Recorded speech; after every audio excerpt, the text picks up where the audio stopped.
Myanmar में हिंसा और तनाव के बीच भारतीय विदेश मंत्रालय वहां रहने वाले भारतीयों के लिए एक एडवाइजरी जारी है। इसमें भारतीय नागरिकों को वहां के रखाइन प्रांत की यात्रा नहीं करने के लिए कहा गया है।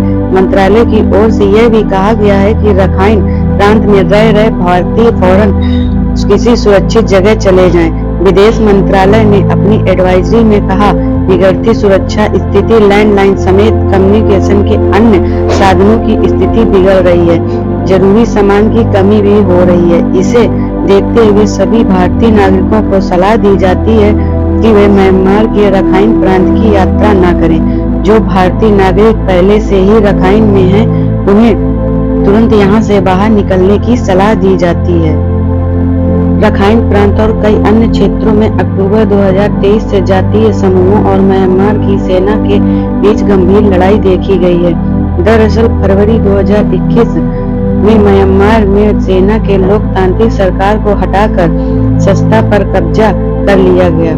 वहां की स्टेट काउंसिलर आंग सान सू की और राष्ट्रपति विन मिंट समेत कई नेताओं को गिरफ्तार कर लिया गया था।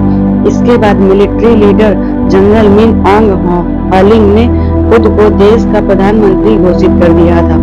सेना ने देश में 2 साल के आपातकाल की घोषणा की थी। इसके बाद म्यांमार में गृह युद्ध चल रहा है। 1 फरवरी को विदेश मंत्रालय के स्पोक्स पर्सन रणदीप जायसवाल ने कहा, हम म्यांमार में बिगड़ती स्थिति से चिंतित हैं, जिसका सीधा असर हम पर पड़ रहा है। एक पड़ोसी देश और म्यांमार के मित्र के रूप में भारत लंबे समय से हिंसा के खात्मे और समावेशी संघीय लोकतंत्र की वकालत करता रहा है। म्यांमार के साथ भारत की खुली सीमा है।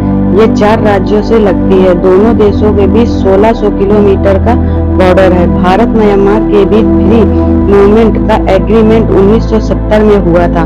तब से सरकार इसे लगातार रिन्यू करती रही है। आखिरी म्यांमार में नवंबर 2020 में आम चुनाव हुए थे। इसमें आंग सान सू की पार्टी ने दोनों सदनों में 396 सीटें जीती थी। वहीं सेना के समर्थन वाली पार्टी को सिर्फ 33 सीटें मिली थी।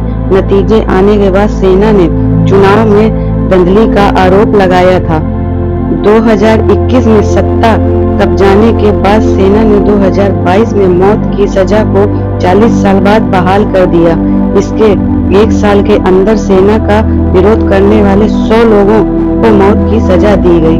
बीबीसी के मुताबिक म्यांमार में तख्ता पलट के बाद से सेना 2600 लोगों को मार चुकी है। सेना ने इमरजेंसी को भी 6 महीने बढ़ाने की घोषणा की है।